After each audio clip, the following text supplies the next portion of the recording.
pagpapalain, Panginoon. Masaganang biyaya, Panginoon, ang umabot sa kanila pong buhay.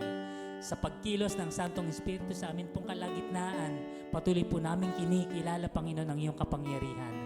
O Diyos, maraming salamat sa pagbibigay ng mensahe, Panginoon. Gamitin mo po ang iyong abang lingkod na ito, Panginoon, upang maibigay ang angkop, Panginoon, na mensahe mo para sa kanila. Pinupuri ka namin, dinadakila sa pangalan ni Jesus. Ang lahat ng anak ng Diyos magsabi ng Amen. Sige po, huwag niyong tipirin yung palakpak ninyo para sa atin pong Panginoon. Ayan, praise God. Ayan, pwede na po kayong makaupo. Ayan. Handa na ba kayo? Grabe, hindi ko alam pa paano ko sisimulan yan. Comfort zone. Sabi ko, Lord, iniisip ni Shama to eh. Hindi ko alam pa saan to magsisimula.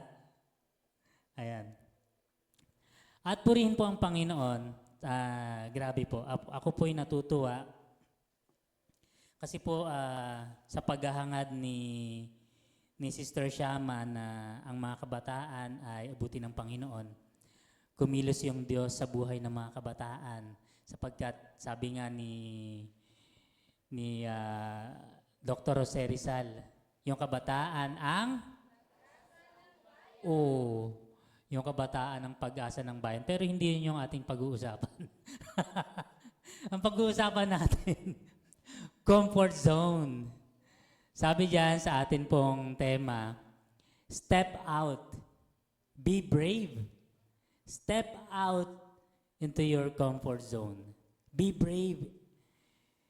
Talaga bang kayo ba ay handa na? Kasi meron na lang tayo 3:54, siguro mga 3:10 tapos na tayo, no? 3:10. Ha? 3:10? Kasi 3:55 na. Pabaliktad. Ayan. Mga siguro 3 oras to. Okay ba kayo, Ron? Ha? Okay lang talaga kayo sa 3 oras? Talaga ba? Sige. Laban ha. Laban to. Hanggang ano to? Hanggang comfort. Sabi 3 beses yan nakalagay dyan. Comfort zone. Step out. Be brave. Tingnan natin. Sabi doon, bago po natin na talakayin yung comfort zone, ayan nyo pong basahin po muna natin. Hanguin natin sa Matthew chapter 14, verse 30 to 33. Chapter 14 ng Matthew. Sabi diyan, ngunit nang mapansin niya na malakas ang hangin, sa 29 mo tayo mag-start. Matthew chapter 14 verse 29. Sabi doon, sumagot siya, halika. Mula sa bangka ay lumakad si Pedro. Sumagot siya. Ang sumagot dito si Jesus. Sabi ni Jesus, one word lang yun sinabi niya. Di ba? Halika. Ayun. One word lang yun. Pero tingnan natin mamaya kung gaano makapangyarihan yung isang salita na nanggaling kay Jesus. Sabi ni Jesus, halika. Mula sa bangka ay lumakad si Pedro sa ibabaw ng tubig papunta kay Jesus. Ngunit nung mapansin niya na malakas ang hangin, siya ay natakot. Nagsimulang lumubog. Panginoon, sagipin ninyo ako, sigaw niya. Exaggerate natin. Panginoon, sagipin ninyo ako. Yan yung sigaw niya. Kapag ikaw nandoon sa depressed na situation, baka hindi lang ganun yung sigaw mo. Di ba? Agad siyang, take note, agad siyang hinawakan ni Jesus. Bakit ka nag-alinlangan? Sabi ni Jesus. Napakaliit ng iyong pananampalataya. Sabi niya kay Pedro. Pag kasakay nila sa bangka, tumigil ang hangin at sinamba siya ng mga nasa bangka. Tunay nga pong kayo ang anak ng Diyos nila. Yan po ang makapangyarihang salita ng Diyos. At yan yung atin pong pagbubulay-bulayan, pag-uusapan sa hapong ito. Step out from your comfort zone and be brave to come forth to Jesus. Wow. Di ba? 3 beses yun. Tingnan natin yung, di ba? From your comfort zone, yung comfort na isa, ikaw yun. Yung nasa gitna. Step out from your comfort zone and be brave enough to come forth to Jesus. Palakpakan natin yung atin pong Panginoon. Hallelujah. Praise God. Pag sinabing comfort zone, ito yung isang lugar na kung saan parang okay na ako dito. Hindi ko na susubukan pa. Hindi na ako mag-aaksaya pa ng panahon para lumabas. Bakit? Nakakatakot kasi. Baka mapahiya ako. Nakakahiya. Ayokong masaktan. Lahat naman, sinong hindi nakaranas ng ganitong situation? Isa din akong mahihain katulad ninyo. Ayokong merong nasasagasa ang tao. Nagbabait-baitan. Siyempre, mabait kunyari. Tanungin nyo sila Siyama kung mabait ako. Kiss. Mabait. Siyempre bilang tatay, bilang padre de pamilya, kailangan hindi ka lang basta mabait. Paano ko susundin? Lagi kang mabait. 'Di ba? Pero hindi way back katulad nung kabataan, nung kasing edad pa ninyo, ako. O kasing edad ko pa kayo. Ayan, pagbalik-balik ta rin man, naging kabataan din ako. Katulad ninyo. Nakaranas din ng nahihiya, ayaw lumabas sa shell. Yung isang shell, yung itlog yung isang sisiw ba, nanatili ba siya dun sa itlog? Hindi. Kailangan palitan yung battery na to. Palitan nga natin.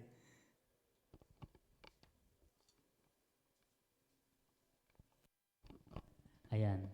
Siyempre, kailangan niyang lumabas para masilayan niya yung ganda ng mundo.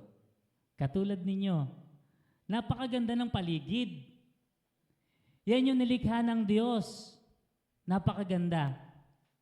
Kailangan natin makisalamuha. Okay lang na nasasaktan.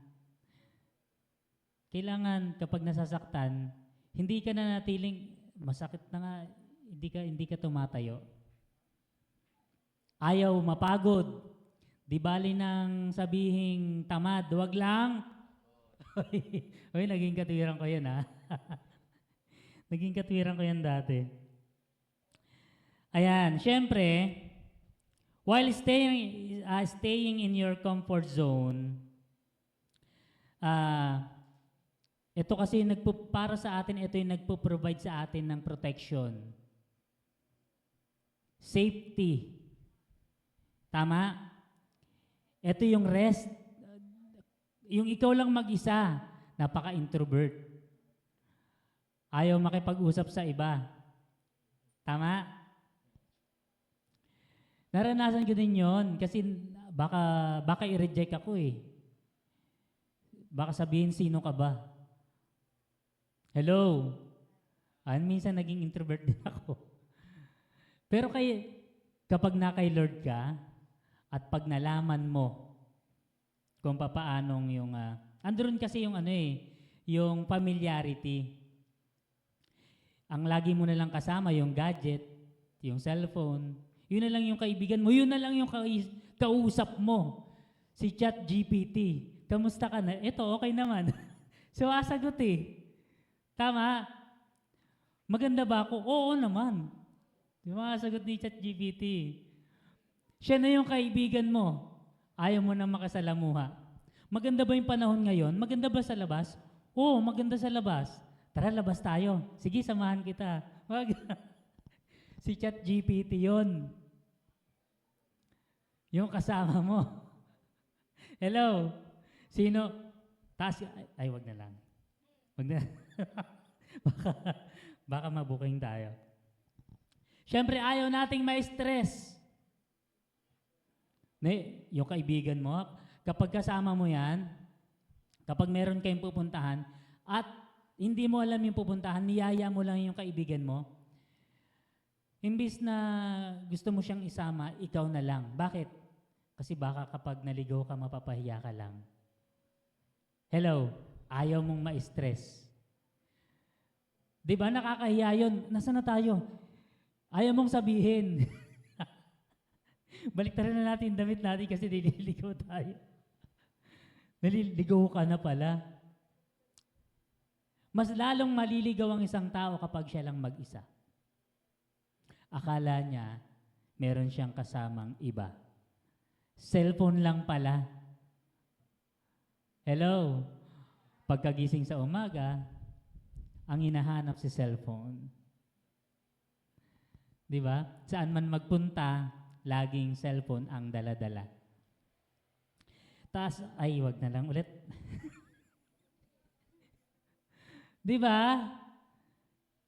Avoid, syempre ayaw mo ng risk. Ayaw mong sumubok ng bago. Kasi nakakatakot. Nakakatakot magkamali.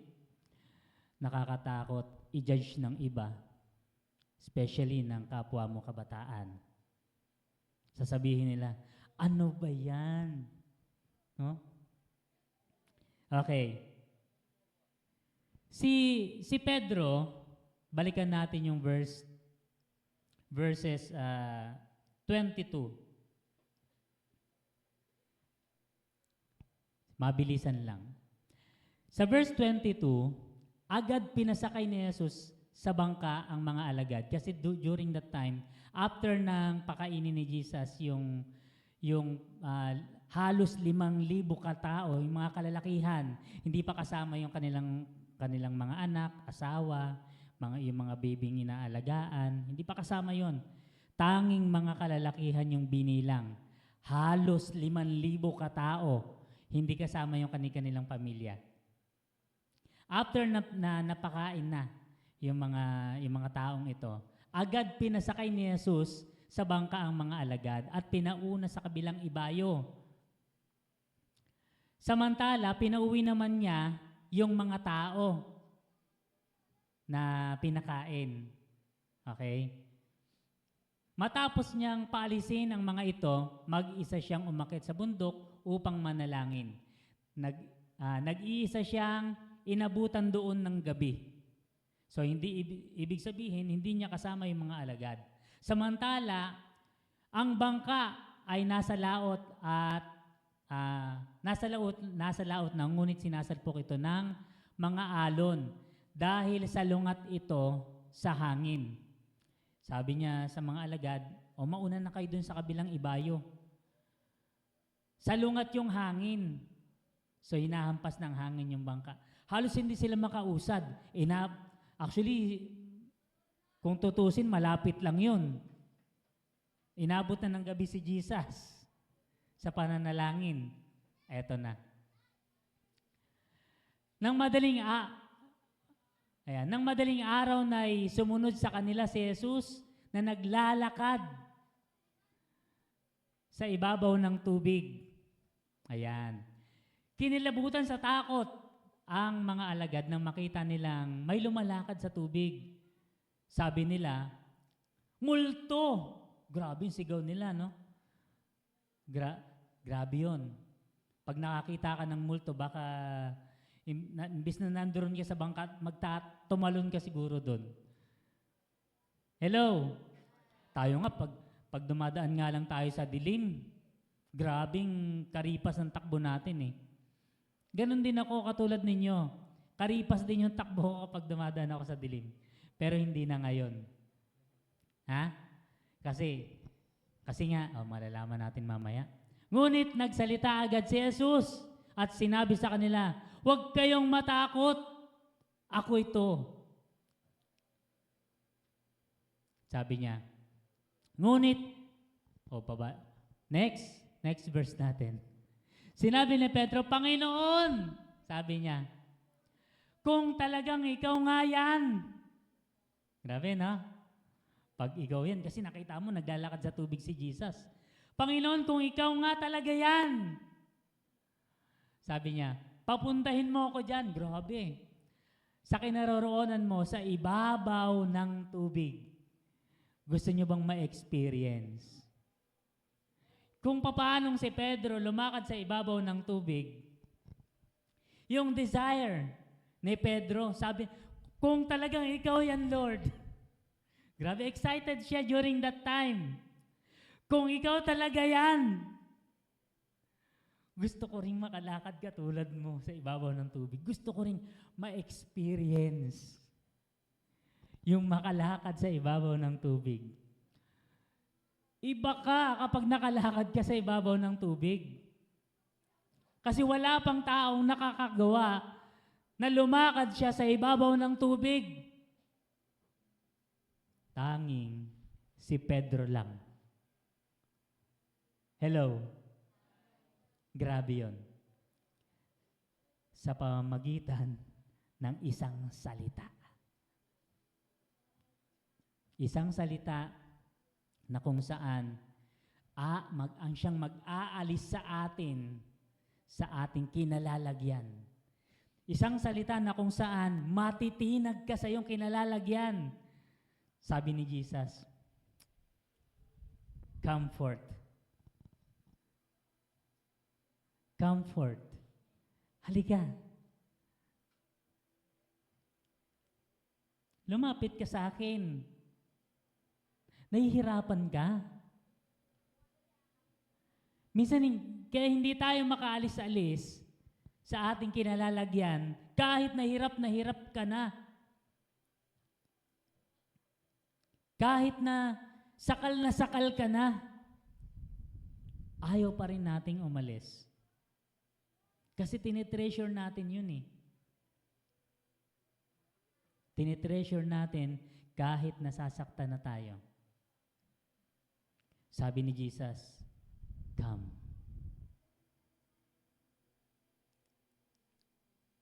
Gusto nating ma-experience, nakikita natin yung sarili natin na ginagamit sa harapan, sa likod ng pulpitong ito.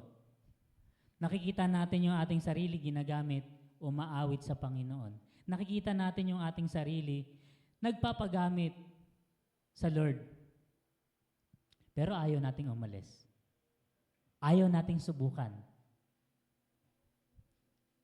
Bilang mga kabataan, ito yung panahon. Ito yung invitasyon ng Diyos. Be brave. Come forth to Jesus. Bakit hindi mo subukan? Amen? And during that time, nung narinig ni Pedro yung salitang halika, alam niyo ba, excited siya. Excited siya nung narinig niya yon. Sabi sa verse 30,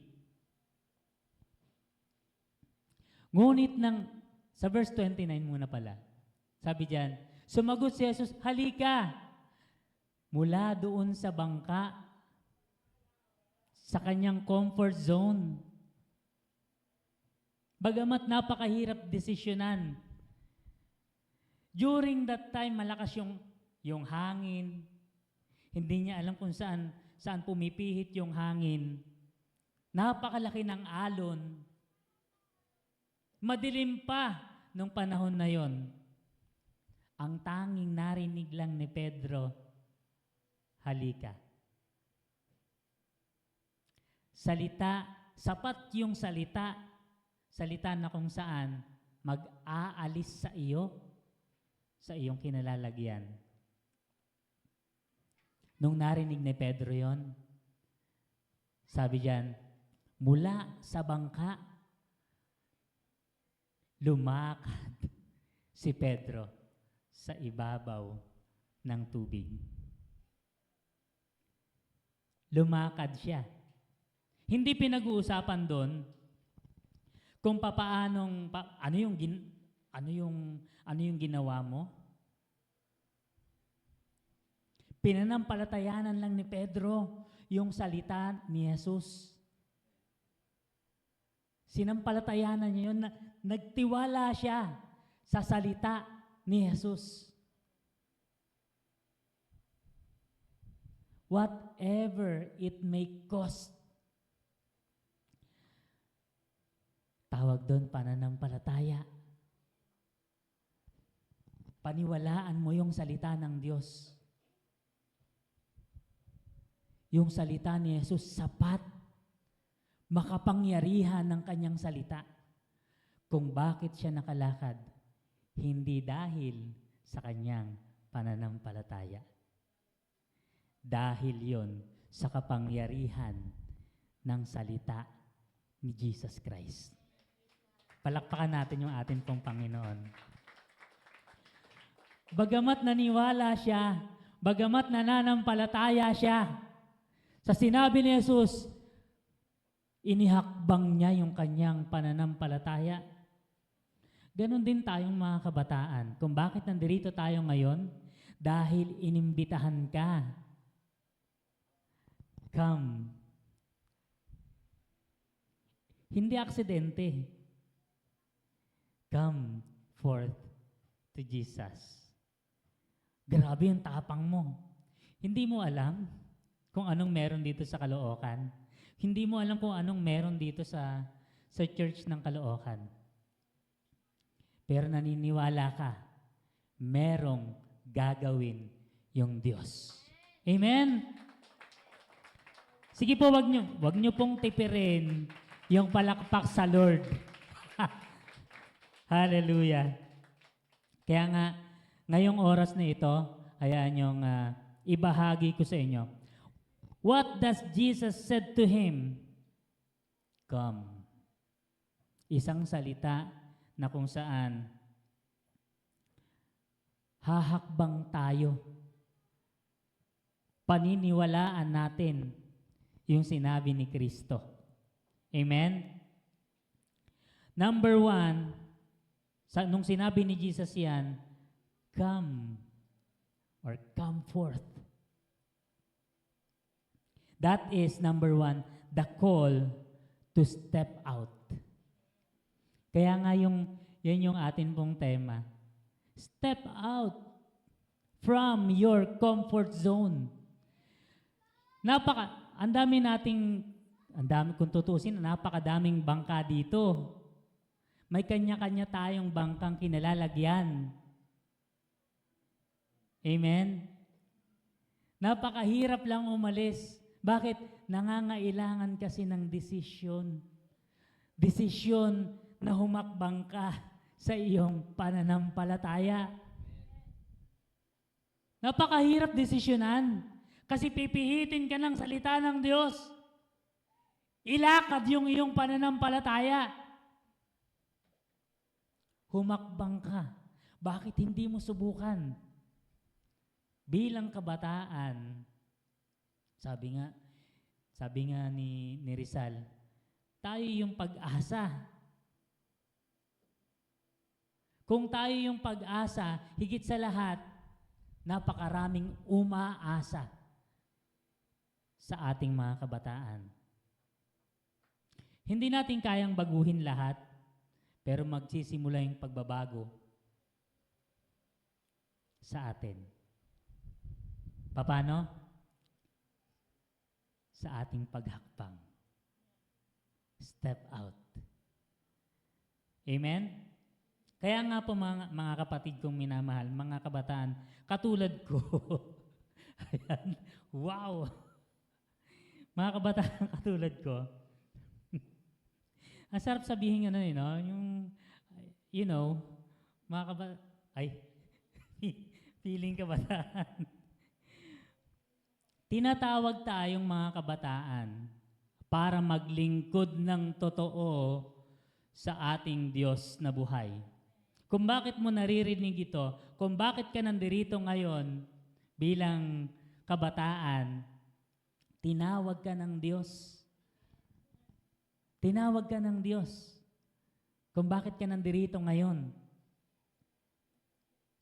Kung paanong si Abraham, tinawag ng Diyos dahil sa pananampalataya, kung bakit siya yung naging ama ng pananampalataya. Sabi dun sa Genesis chapter 12 verse 1, God calls Abraham to leave his country and go to the unknown place. Genesis chapter 12 verse 1. Hindi alam ni Abraham kung saan siya pupunta. Sinabi ni Yahweh kay Abraham, Abram pa lang siya nun, hindi pa Abraham. Sarap nun pag pinpirito, no? Ay, ba yan? Hindi pa siya Abraham. Abram, ibig sabihin, wala pa yung pangako sa kanya. Pero tinawag siya ng Diyos. Di ba? Lisanin mo. Ito yung sabi ni Yahweh. Lisanin mo ang iyong bayan, ang tahanan ng iyong ama at mga kamag-anak, at pumunta ka sa bayang ituturo ko sa iyo. Grabe. Lord, tinanong ba niya si Lord? Lord, saan yun? Hindi. Sabi doon sa Hebrew chapter 11 verse 8, Hebrews chapter 11 verse 8. Sige, sa Tagalog natin basahin. Hebreo. Dahil sa pananampalataya, sumunod. Sumunod agad si Abraham nang siya'y utusan ng Diyos upang pumunta sa isang lupaing ipinangako sa kanya. Sumunod nga siya kahit, sabi diyan, kahit hindi niya alam kung saan siya pupunta. And that is faith. Humakbang si Pedro kahit hindi niya alam kung lulubog siya o hindi. Pero dahil sa sinabi ni Jesus, humakbang siya. Inihakbang niya yung kanyang pananampalataya. Sabi ng Hebrews 11 verse 1, sa verse 1 tingnan po natin, ang pananampalataya ay katiyakan na mangyayari ang ating inaasahan. Inaasahan ni Pedro, katulad ni Jesus na nakatayo doon sa ibabaw ng tubig, tatayo din siya. Inaasahan niya yon. Kahit walang kasiguraduhan. Sigurado ba siya? Hindi. Pero inaasahan niya yon. Makakatayo siya. Ang pananampalataya ay katiyakan, tiyak na mangyayari ang ating inaasahan at paninindigan tungkol sa mga bagay na hindi nakikita. Pero hindi niya pa nakikita kung ano mangyayari. Inaasahan niya makakatayo siya katulad ni Jesus. And that is faith. Ganun yung pananampalatayang meron si Pedro. Amen? Napakasarap makatayo sa ibabaw ng tubig, nakasama si Jesus. Amen? Palakpakan natin yung ating mong Panginoon. Hallelujah. That is the call to step out. Tinatawag tayo ng Diyos. Lumabas tayo sa ating comfort zone. Huwag kang matakot. Si Pedro ba natakot? Ha? Hindi ka sure. Sabi dun sa verse 31, basahin natin yung verse 30 to 31. Verse 30 muna. Sabi doon, ngunit nang mapansin niya na malakas ang hangin. Yan tayo eh. Di ba? Napansin mo lang, medyo, Pastor, uulan eh. Makulimlim ang panahon. Baka hindi natuloy yung youth fellowship. Pero andito kayo, di ba? Palakpakan natin yung atin pong Panginoon. Grabe. Grabe yung tuwa. Grabe, big like yan. Ngunit nang mapansin niya na malakas ang hangin, ano nangyari? Siya'y natakot at nagsimulang lumubog. Kasi yung time na yon, nung sinabi ni Jesus, makapangyarihan yung sinabi ni Jesus, siya yung source ng lahat at alam ni Pedro yon. Alam ni Pedro. Siya'y anak ng Diyos. Makapangyarihan sa lahat. Kaya nga grabe yung kanyang pagtitiwala nung sinabi ni Jesus. Narinig niya lang yun. Napakalayo. Lord, kung ikaw nga talaga yan. Grabe, di ba? Gusto kong pumunta dyan. Halika. Iniakbang niya yung kanyang pananampalataya.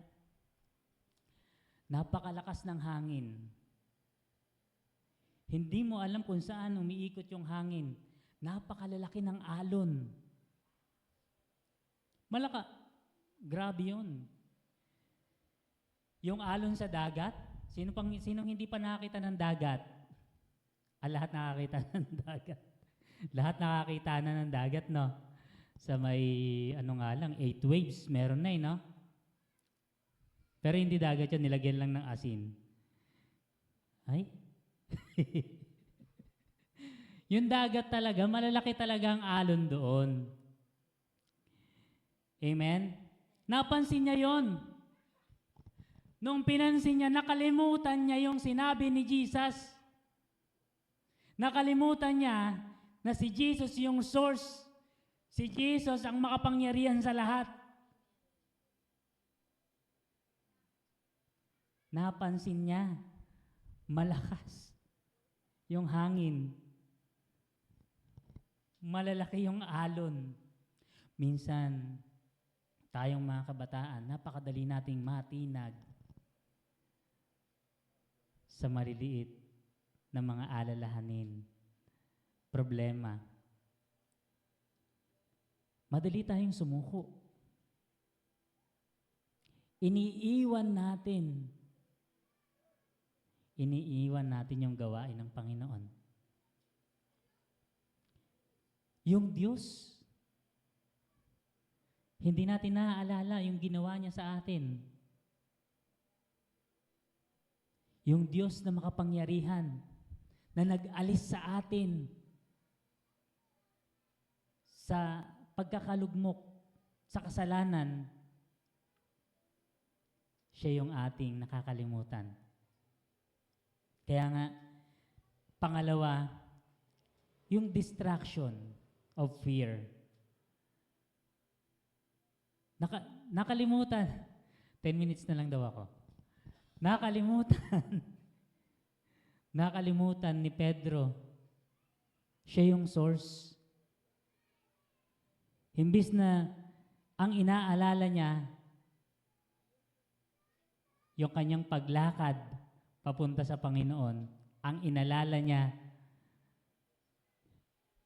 yung mga problema sa buhay. Ano ba yung dapat unahin bilang kabataan? Sino ba yung dapat na inuuna? Yes, nag-aaral tayo. Lahat dito estudyante. Tamang nag-aaral. Ano ba yung unang dapat na ginagawa natin? Hingin natin yung pagsama ng Diyos. Paano natin ihingin yon? Grabing distraction. Nakakatakot. Nakakatakot lumubog. Amen? Pero wag nating kakalimutan kung nakatuon lang yung ating paningin kay Jesus. Hindi naman siya dapat lumubog eh. Hindi siya lulubog. Sapat yung salita ni Jesus para siya ay makalakad sa tubig. Sa unang hakbang pa lang, naranasan niya yung presensya ng Diyos. Naranasan niya yung kapangyarihan ng Diyos. Nakatayo siya sa ibabaw ng tubig. Kapag naranasan natin, huwag na nating tangkain pang iwanan si Lord. Dahil iba na yung ating inuuna, nadidistract agad tayo. Natatakot tayo. Natatakot tayong bumagsak. Hello? Kanino ba tayo magsusulit ng buhay na to? Sa Diyos. Yes, tamang mag-aral ng mabuti para yun sa kinabukasan natin. Tama yun. Hindi yun mali. Pero sabi ng salita ng Diyos, sabi ni Jesus, Matthew chapter 6:33, sabi doon, Mateo 6:33, kung uunahin mo ang kaharian ng Diyos at ang kanyang katuwiran, ngunit higit sa lahat ay bigyang halaga ninyo ang kaharian ng Diyos at ang pamumuhay ng ayon sa kanyang kalooban.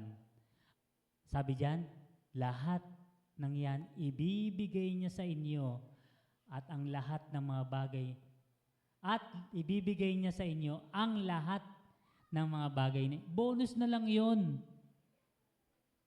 Sasamahan ka ng Diyos. Hindi naman sinabi ng Diyos, walang ipinangako yung Diyos, aalisin niya. Iaalis ka niya doon. Saan? Sa problemang iyong kinasasadlakan. Hindi lang ako yung Diyos na ganon. Lord, ang bigat ng problema ko. Iaalis ka. Ching! Ganun ba gusto mangyari? Ano to, fairy tale? Hindi. Napakabigat ng kinakaharap mong problema. Halos bumagsak ka na. Gumagapang ka na sa problemang iyong kinasasadlakan. Baon ka na sa utang sa Shopee. Binan ka na ng Shopee, ng Lazada. Hello? Nangungutang ka pa. May mga ganyan. Kabataan pa lang yun, wala pang trabaho. Hello? Sa mga kabataan, ano ba yung mga problema? Napakadami ring, naintindihan naman namin yun. Ang dami yung kinakaharap na problema bilang mga kabataan. Pero hindi nangangako yung Diyos doon, iaalis ka doon.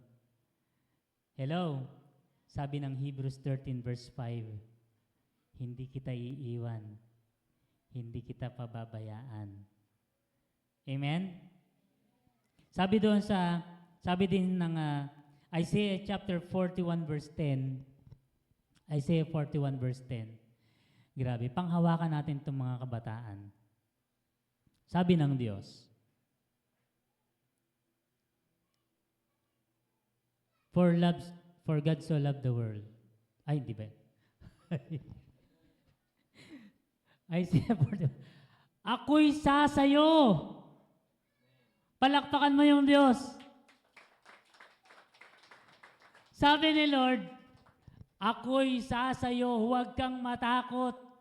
Ako ang iyong Diyos, hindi ka dapat mangamba. Palalakasin kita at tutulungan kita, iingatan at ililigtas. Hallelujah. Palakpakan natin yung ating Panginoon. Sasamahan ka ng Diyos kung uunahin natin siya.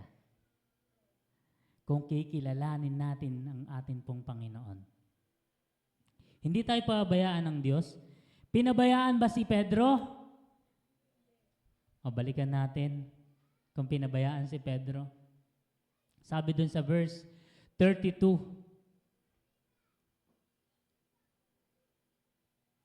Sa verse 32.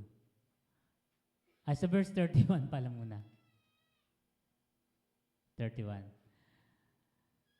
Sige na nga, 30. Unti-unti pa natin eh. Ngunit nang mapansin niya na malakas ang hangin, siya'y natakot at nagsimulang lumubog. Ano sabi niya? Panginoon! Sabi ni Pedro, sagipin ninyo ko. Sigaw ni Pedro. Tayo din naman eh. Ano yung sigaw natin kapag natatakot tayo? Ha? Mama! Inang ko po! Inang ko po! Lahat na lang tinatawag. Di ba? Imbis na yung Diyos yung tinatawag mo na makapangyarihan sa lahat, na siyang magliligtas sa'yo. Hindi tao. Amen? Si Kristo. Makapangyarihan yung pangalan ni Kristo para sa ating kaalaman. FYI. Tama ba ako? FYI. Super yun. Makapangyarihan yung pangalan ni Jesus. In Jesus' name. Grabe. Yung sinabi pa lang ni Jesus kay Pedro, halika. Grabe yun. Sapat yun para siya ay makalakad. Ganun ka makapangyarihan yung salita ng Diyos na dapat nating pinangahawakan bilang mga kabataan. Dapat meron din tayong kaalaman patungkol sa salita ng Diyos. And verse 31, anong nangyari? Nung humingi ng saklolo si Pedro, ano nangyari? Ang nangyari, agad siyang hinawakan ni Jesus. Bakit ka nag-aalinlangan? Hindi naman tayo dapat nag-aalinlangan bilang mga kabataan. Dapat matuto tayong yung ating sarili nakasandal sa ating Panginoon. Ano yan? Bakit ka nag-aalinlangan? Napakaliit ng iyong pananampalataya. Sabi niya kay Pedro. And verse 32 sabi diyan,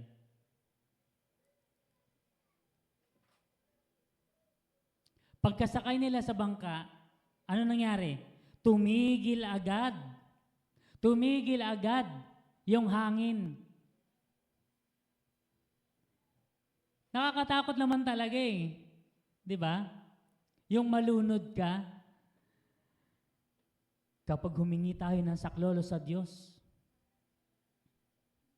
agad yung kamay ng ating Panginoon, agad yung saklolo ng Diyos, iaahon tayo. Panginoon, andoon ka na eh. Hindi nagpapabaya yung Diyos sa atin. Huwag kang matakot. Huwag kang matakot sumubok. Huwag kang matakot madapa. Sabi ni Apostol Pedro, ni Pablo kay Timothy, huwag kang matakot. Bilang kabataan, dapat hindi rin tayo natatakot.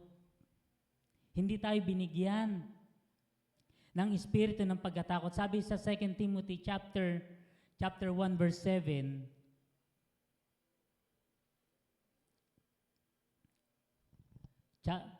Second Timothy 1 verse 7. Verse 7, tama, 7. Sapagkat ang espiritong ibinigay sa atin ng Diyos, hindi espiritu ng kahinaan, espiritu ng kahinaan ng loob, kundi espiritu ng kapangyarihan, pag-ibig, at pagpipigil sa sarili. Grabe. Si Timothy, bata rito na pastor na katulad ninyo. Isa siyang batang pastor, mangangaral ng salita ng Diyos. Katulad ninyo, isa rin siyang kabataan. Sabi ni Pablo, huwag kang matakot pagkat yung espiritong nasa atin, hindi espiritu ng pagkatakot, kundi espiritu na merong kapangyarihan, merong power. Sabi nyo nga power? Love. Sabi nyo love. Sigaw nyo love. And discipline. Yan. Merong kapangyarihan, merong pag-ibig, at merong disiplina sa sarili. Yan ang meron tayong mga kabataan. Ibinibigay ng Diyos yan sa sino mang tatalima sa Kanya, sa sino mang susunod sa atin pong Panginoon, sa sino mang ihahakbang niya yung kanyang pananampalataya sa Diyos. Aalis dun sa kanyang comfort zone at magtitiwala sa Diyos. Ano man ang mangyari. Hindi man natin alam bilang mga kabataan yung kahihinatnan in the future, pero alam ng Diyos. Alam ng Diyos. Jeremiah 29:11, sabi ng Jeremiah 29:11, hindi lang sa tinapay nabubuhay ang tao. Ay, hindi. Hindi ba yan? Jeremiah 29:11, sabi doon,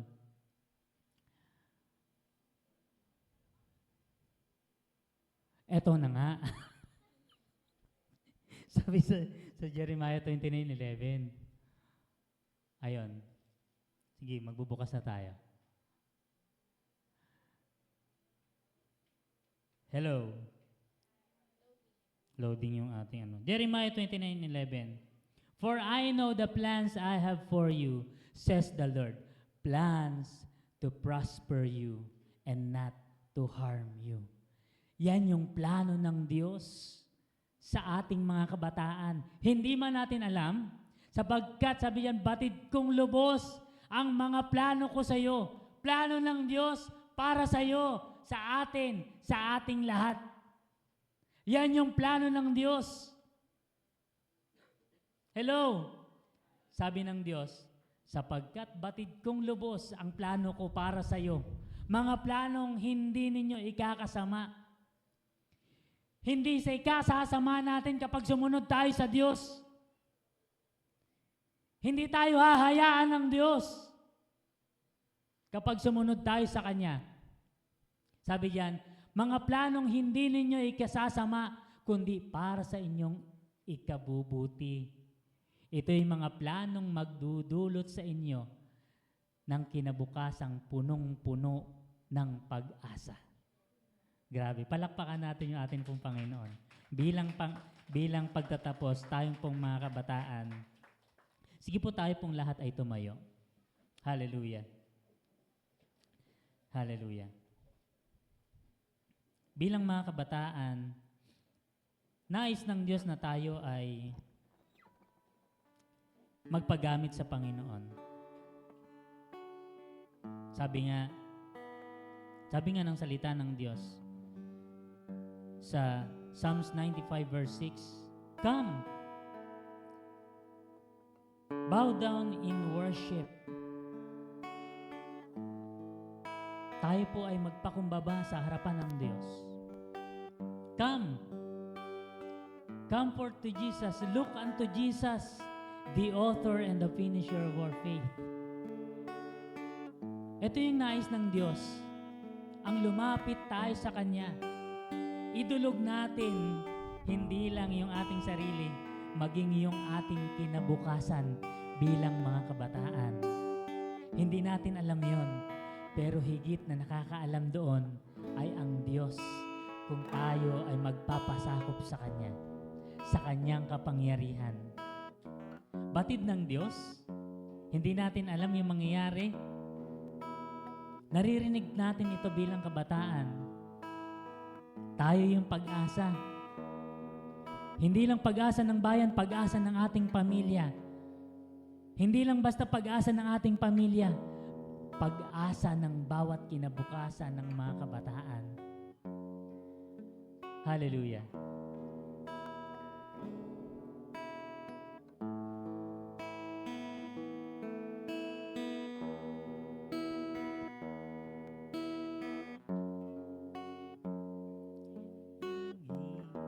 Sige po, tayo po umawit sa Panginoon.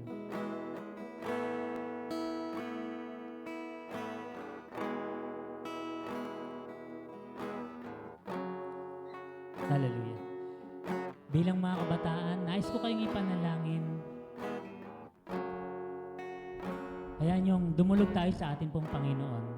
Ihakbang natin yung ating pananampalataya. Ipagkatiwala natin sa Diyos.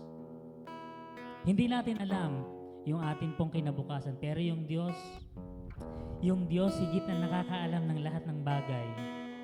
Kung isusuko natin sa Kanya,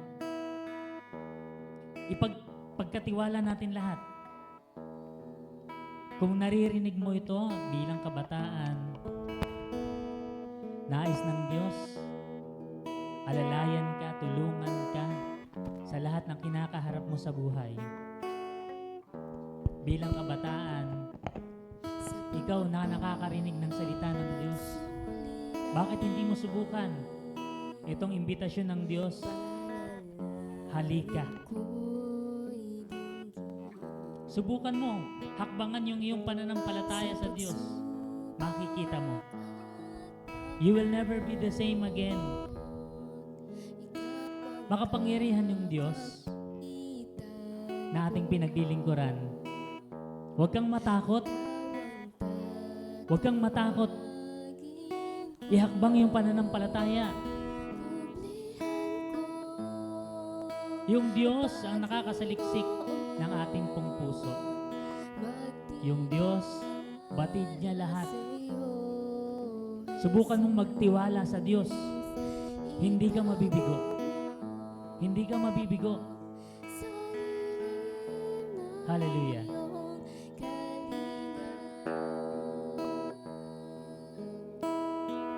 Hallelujah. Panginoon, marami pong salamat sa bawat isang kabataang naririto, Panginoon, tinataas ko po sa iyo. Pakabutin mo, Panginoon, ang iyong mapagpalang kamay, Panginoon, ang kanilang mga kalalagayan, ang kanilang pong sitwasyon, Panginoon. Hindi maiksi ang iyong kamay para hindi mo sila maabot, Panginoon. Sinlapit ng panalangin ito, O Diyos, kung paanong ikaw ay tumutugon sa kanila pong mga pangailangan. Salamat, O Diyos, sapagkat pinagkakatiwala nila sa iyo. Kung bakit sila nandirito ngayon, Panginoon, nais nilang subukan, nais nilang hakbangan yung kanila pong pananampalataya. Bagamat hindi nila alam, Panginoon, hindi nila alam, walang bagay na imposible sa iyo. Ang araw na ito, Panginoon, itinakda mo, Panginoon, para ang mga kabataang ito kumilala sa iyo, Panginoon. Kilalanin ka nila. Kilalanin ka nila. Ikaw na nag-iisang Diyos. Natatanging Diyos. na siya magiging kasama namin sa amin pong buhay. Ikaw ang Diyos na siya naming kublihan. Ikaw ang Diyos na siyang aming comforter. Kino-comfort mo kami, Panginoon. Bagamat kami po, O Diyos, na sadlak sa anumang uri ng bisyo, sugal, sigarilyo, anumang uri ng kasalanan ang amin pong kinasasadlakan, nais po naming isuko sa iyo. Humakbang sa amin pong pananampalataya, pagtiwalaan ang iyong mga salita na amin pong naririnig sa lugar na ito, Panginoon. Hayaan mong ikaw ay makakilos, Panginoon, sa buhay lalo tigit ng mga kabataang naririto na inaabot ng tinig na ito, Panginoon. Pagpalain mo po sila, Panginoon. Pagpalain mo po sila, Panginoon. Hallelujah. Hallelujah. Marami pong salamat sa mensahe mo, Panginoon. Sa hapong ito, Panginoon. Sa lahat ng kabataang naririto. Bless them, Lord. In Jesus' name. Amen.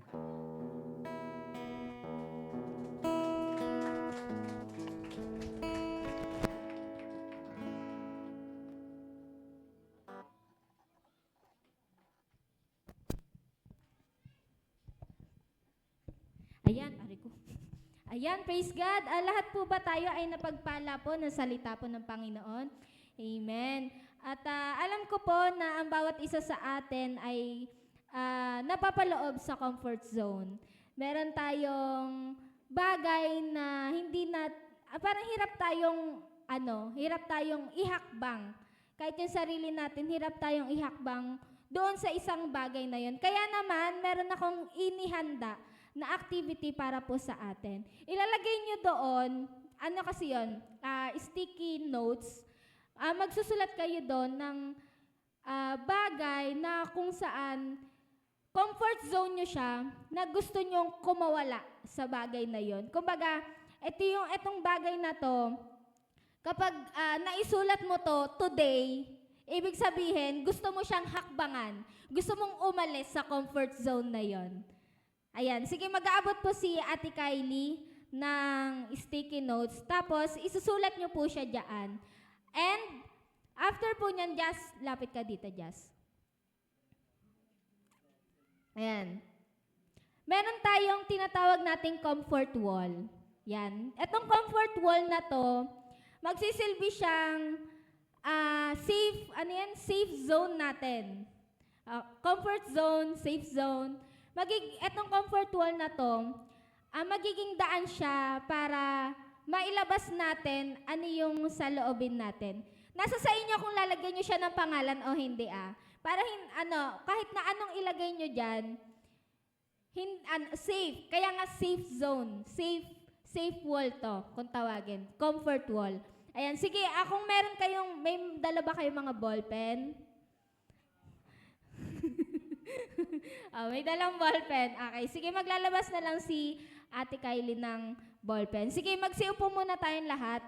And i-wait ko yung mga gusto nyong isulat dito ay ilagay or idikit dito sa ating comfort wall. Praise God. At alam ko na ang bawat isa sa atin ay merong kabigatan sa buhay. Saan nakasulat dito kasi, let your burdens, sadness, guilt, happiness, and blessings be unto God. Let Him give you comfort that you needed. So, alam ko na ang bawat isa sa atin ay napagpala ng salita ng Panginoon. Kaya naman, I pray, na ano man yung isulat nyo dyan sa papel na yan, ay isang maging hakbang ninyo para makalabas sa comfort zone na yan. Ano man yung mga burdens nyo, sadness nyo, guilt nyo, di ba? Minsan doon yung nagiging comfort zone natin Hindi natin siya ilalabas kasi ayaw nating makasakit ng ibang tao. Ayaw nating makatapak, sabi nga, ng ibang tao. Kaya naman, sige, malaya kayong isulat ano man yung mga nais nyong isulat or sabihin diyan sa papel na yan. Nasa sa inyo kung gusto nyo siyang lagyan ng pangalan or gusto nyong lagyan ng, anong tawag doon, code name. Oh, mahilig kayo sa code name eh. So, ayan, praise God, purihin po ang Panginoon. So, I'll wait po.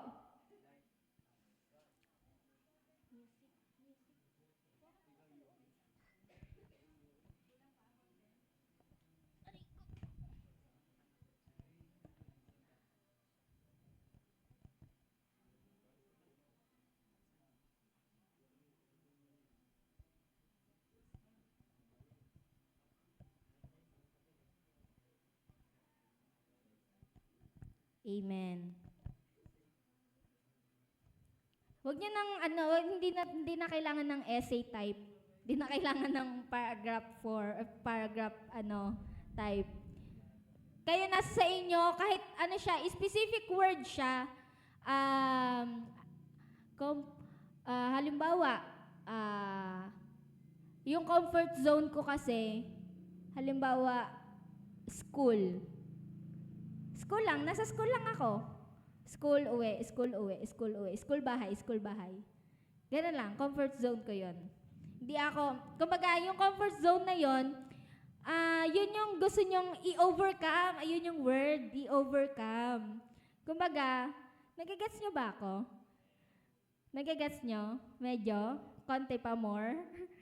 Sige, halimbawa, gusto kong ma-overcome yung pagsasalita sa harap. Comfort zone ko kasi yung nasa sulok lang ako. Okay, nagigets na ano yung gustong patungkulan ng activity natin today. So, ayun yung gusto kong mangyari. Halimbawa, masyado naman akong extrovert kasi ang comfort zone ko ay aking kaibigan. So, yung kaibigan ko na yon, siya lang yung comfort zone ko. Hindi na ako aalis, hindi na ako hihiwalay sa kanya. Kasi pag umalis ako, paano na siya? Ayun. Nakukuha. Alam ko may mga best friends kayo. Meron kayong shyness inside you. But hayaan nyo na ipag-pray natin yan sa ating Panginoon.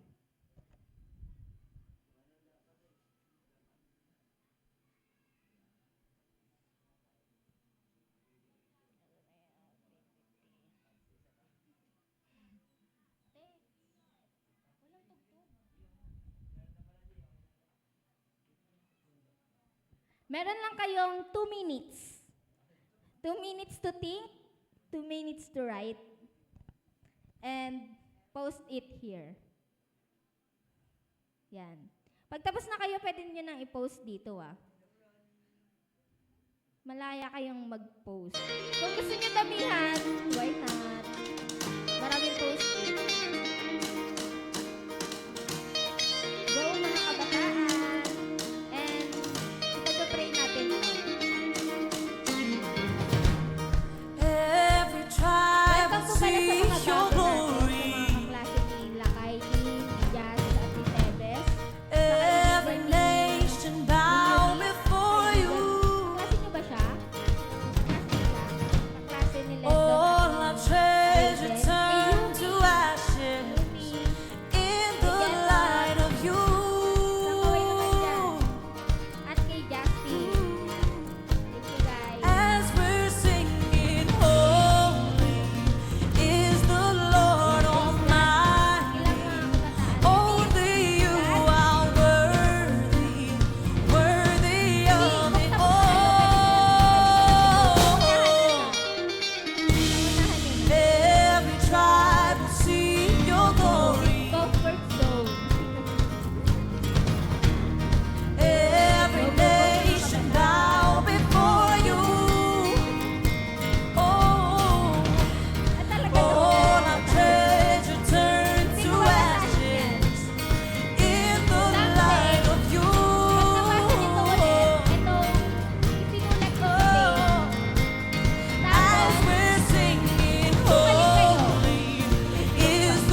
our God, unto our God. Your matchless, endless, love unrestrained. This is our God. Every tribe sing praise, glory, honor, and shame unto our God, unto our God. Your matchless, endless, love unrestrained. This is our God. This is our God. Ayo, ayo, ayo, ah. Ayo, ayo, ayo, ah. Ayo, ayo, ayo, ah. Ayo, ayo, ayo, ah. Ayo, ayo, ayo, ah. Tapos na ang lahat. Ayo, ayo, ayo, ah. Sige. Ano asahin ko? Ayo, ayo, ayo, ah. Sige, muli tinatawag ko po Ayo, ayo, ayo, para ipanalangin yung mga sinulat ng kabataang ito. I know na darating din yung time na yung mga pinag-pray nyo, ma-overcome nyo siya. Sa tulong syempre ng ating Panginoon. At idadaan natin to sa panalangin. Sige tayo magsitayo. Ay, babasahin ba lahat? Ay, hindi ba? Tapos hindi nagsulat, no? Ay, walang ganun. Sige po, tayo po ay mananalangin. Dakilang Diyos, kami po ay patuloy na nagpapasalamat sa iyo, Panginoon.